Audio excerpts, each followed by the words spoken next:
interested in writing about things that are widely read or widely seen.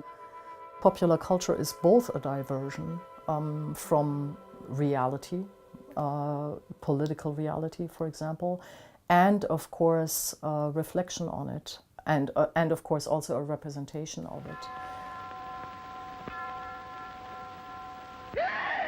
One major contradiction that I hit upon right away in horror films is this idea that horror is there to scare us. If you look at the major definers of what fear is, the ones that come to mind immediately are H.P. Lovecraft, who has said that all fear is fear of the unknown. How does that apply to the horror film? It doesn't, because horror films are the most predictable cinematic genre on earth. The other great definer of fear is, of course, Aristotle, who has said that the viewer's fear is actually the fear that the horrible things happening to the hero could happen to him.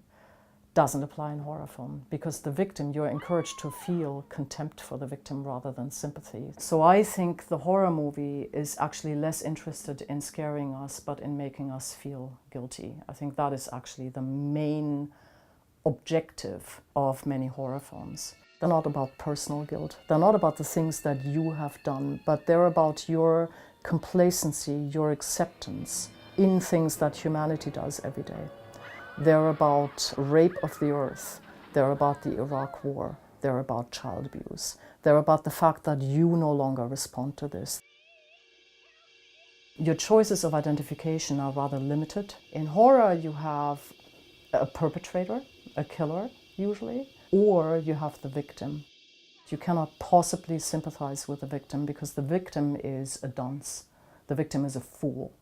And the other problem with identifying with the victim is that camera angles so often align you directly with the perpetrator. Scott McCloud, a researcher who has worked on cartoons rather than film, has actually developed an idea that I think is really applicable to horror films, which is amplification through simplification. When you look at a realistic cartoon drawing of a face, you recognize it as someone else's. But when you look at something that is more generalized or stripped down, like a smiley face or a stick figure, you immediately recognize it as yourself.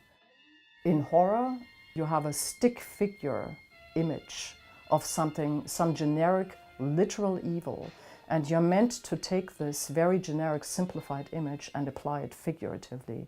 It forces us into the role, into the camera perspective of a physical perpetrator for our refusal to recognize that we are social perpetrators. It is actually really, really hard to get people to assume responsibility for what they've done. And if that is the horror film's mission, rather than just to scare you, then the horror film is doomed to failure. There is no film genre out there that is more prone to sequelitis than horror. If you look at the most famous horror films ever, they are practically series. There are so many of them. Friday the 13th, Saw, there are 7 of those with another one coming out now. That's another pattern about the horror film. It fails. It knocks on the door and wants you to realize who you are, what you've done. It fails miserably. It gets to try again. The horror movie book is the first one where I haven't used my full name. If you publish a book on horror films under a female name, you will be almost expected to write about, let's say, birth and psychoanalysis. If you really want to make the grand philosophical statements about horror as a genre, then T.S. Kord would be a better way to go. The horror film is not about fear, it is about guilt.